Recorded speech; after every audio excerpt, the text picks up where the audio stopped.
Hello guys, mumeze neza, turabakunda cyane.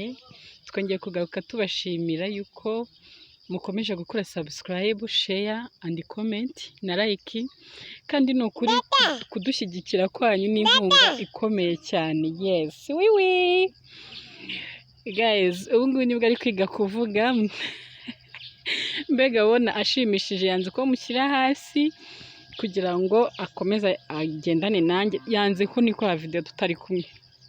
Mumeze neza se? Imana ishobora byose, Imana n'imbaraga. Wowe aho uherereye, mu byo urimo byose, mu byo ukora byose, ibuka ko hari umuremyi wa byose, ufite imbaraga ziruta izindi mbaraga zose, umugabo w'intwari ukomeye cyane utubereye maso. Uwo niwe tuvuga, uwo niwe Yesu Kristo, niwe uturwanirira intambara, niwe uturengera aho tutagakwiriye kurengerwa, niwe uturengera aho tutagakwiriye kurindwa, niwe uturinda amajya n'amaza.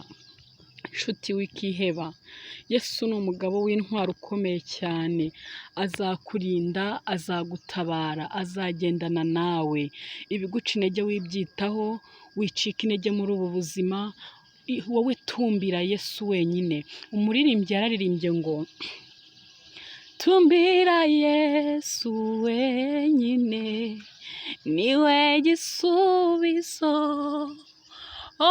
muri byose umutumbire, ari we wenyine, niwe gisubizo. Haleluya!